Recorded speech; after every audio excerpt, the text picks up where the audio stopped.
Rio Grande do Sul passa por sua maior tragédia. Cidades do interior do estado simplesmente viraram entulho e muitas ficaram isoladas. Parte da capital Porto Alegre está debaixo d'água com a cheia do Guaíba. E as projeções apontam que a inundação vai demorar para baixar. Olha, falta água potável, falta energia elétrica na maioria dos bairros. E o desabastecimento já é uma ameaça à população. Mas quem são os responsáveis pela catástrofe? De quem que é a culpa? É simples resultado da fúria cega da natureza? Olá, eu sou o Jefferson Schoma e sejam bem-vindos ao canal Ecologia e Política Marxista. E nesse episódio a gente vai discutir a tragédia no Rio Grande do Sul.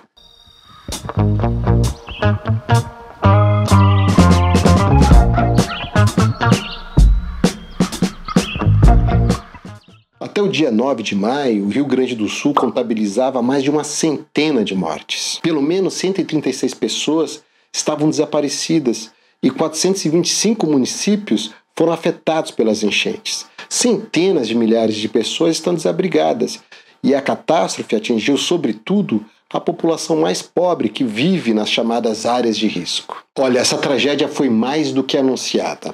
Alertas, boletins climáticos de vários institutos meteorológicos avisaram sobre o risco do estado sofrer novamente com as chuvas severas.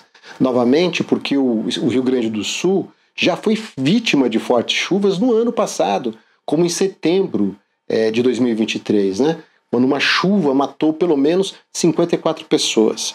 Os alertas eram por causa do El Niño, que é um fenômeno climático produzido pelo aquecimento das águas equatoriais do Oceano Pacífico e sempre provoca chuvas fortes no sul do Brasil. Isso é mais do que conhecido por todos os climatologistas e até mesmo ensinado nas escolas. Mas quem finge não saber disso são os climatologistas negacionistas, que são adorados pelo agronegócio e também pelos bolsonaristas. Em contrapartida, o pessoal do Sul, Rio Grande do Sul, não vai ter o excesso de água que é a característica de El Niño.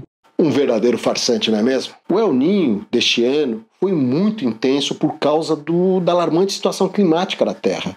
2023 foi o ano mais quente já registrado na história. As temperaturas dos oceanos também foram as mais quentes já registradas. Neste gráfico do Copérnicos, que é a agência climática da União Europeia, a linha vermelha mostra que a temperatura dos oceanos em quase todos os dias de 2023 bateram recordes.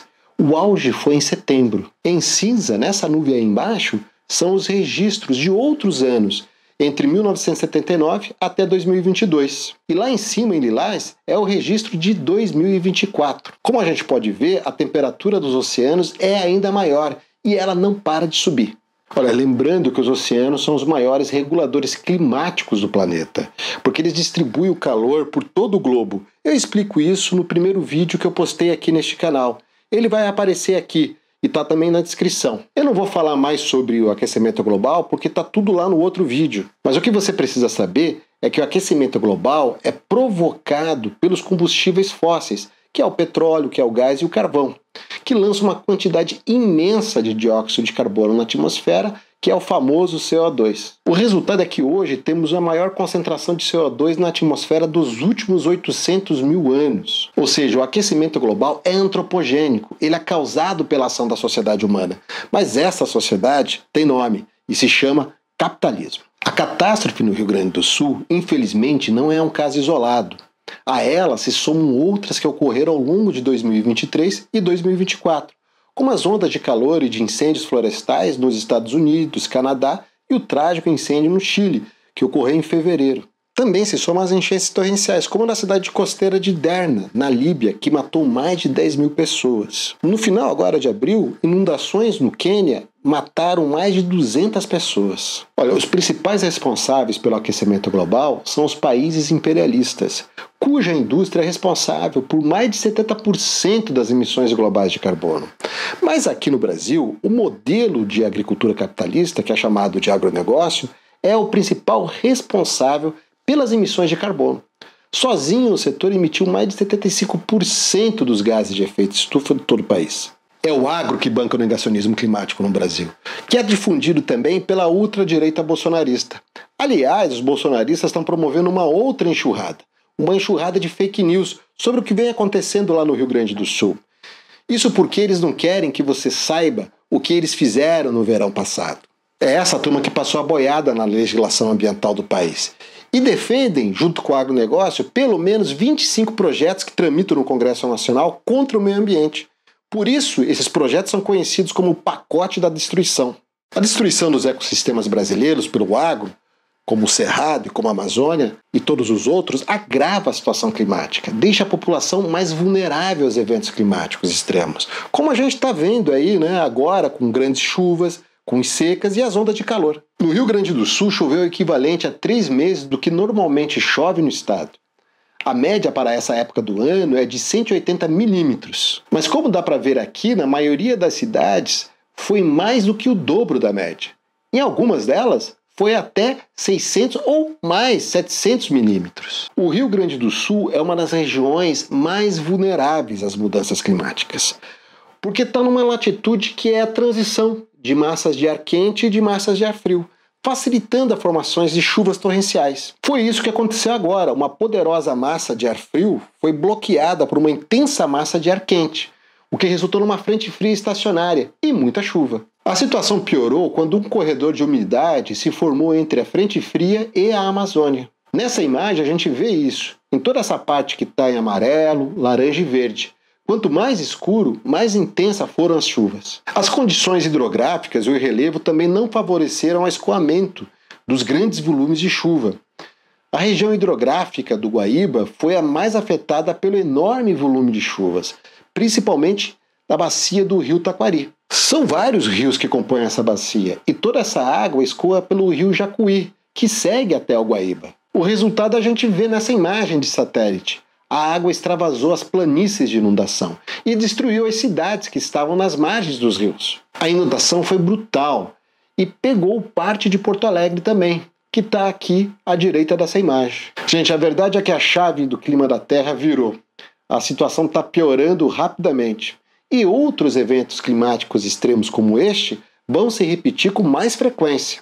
A maior parte dos cientistas sabe que a gente está caminhando rapidamente para uma situação climática incontrolável. Olha, mas a catástrofe climática criada pelo capitalismo, ela se combina com uma outra catástrofe, que é a catástrofe social, produzida por décadas de neoliberalismo, austeridade fiscal, privatizações e, é claro, muita, mas muita ofensiva para desmontar as leis ambientais em favor do agronegócio. O desastre natural, entre aspas, cuja causa é a indústria capitalista, ganha mais força com as políticas neoliberais implementadas pelos governos estaduais, municipais e também pelo governo federal. O governo Eduardo Leite, governador do Rio Grande do Sul, é um aliado do agro. Ele passou a boiada nas leis ambientais do estado. Por exemplo, em 2020, ele e a maioria dos deputados da Assembleia Legislativa suprimiram ou flexibilizaram 500 artigos e incisos do Código Estadual do Meio Ambiente do Estado, afrouxando regras de proteção ambiental de biomas como os pampas e da Mata Atlântica. O Eduardo Leite também permitiu o autolicenciamento dos grandes empreendimentos. Entre essas atividades estava o autolicenciamento de usinas de concreto, de usinas de asfalto, criação de bovinos semiconfinados e também de plantação de pinos e de eucaliptos. Olha, o autolicenciamento é algo bizarro.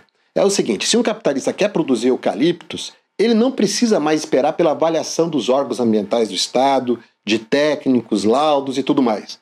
Ele mesmo vai lá e diz que o seu negócio é sustentável.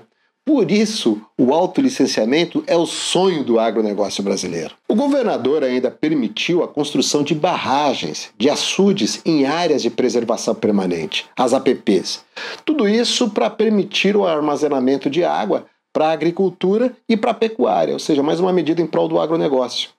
Enfim, a boiada foi arrasadora no estado, mas arrasado também ficou todo o sistema de prevenção e de combate a desastres naturais. Para enfrentar os eventos climáticos, o governo destinou menos de 0,2% do orçamento do estado aprovado em 2024. Para a Defesa Civil, foram acrescentados míseros 50 mil reais. E aí, gente, o que você faz com 50 mil reais? Dá para comprar um Corsinha ainda? Bom, olha, eu só posso qualificar isso como uma sabotagem. O governador sabotou todo o aparato de prevenção e de combate aos desastres naturais. E sabendo que as consequências do El Niño poderiam ser devastadoras. Mas a mesma sabotagem também foi realizada pelo prefeito de Porto Alegre, o Sebastião Melo, que é do MDB. As falhas do sistema de contenção de enchentes do Guaíba, que é formado por bombas de drenagem, diques e pelo Muro Mauá, tem a ver com a mais completa falta de investimento e o completo abandono. A prefeitura não investiu R$1 sequer na prevenção às enchentes em 2023.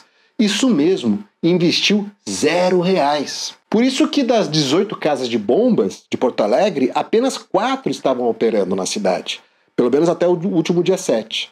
Os diques de contenção também falharam e muitos cederam às forças da água por falta de manutenção. A verdade é que o sistema estava totalmente abandonado, mesmo com a prefeitura sabendo dos riscos sobre novas chuvas torrenciais. Bom, e quando o sistema colapsou e a cidade alagou, a prefeitura não tinha nenhum plano B.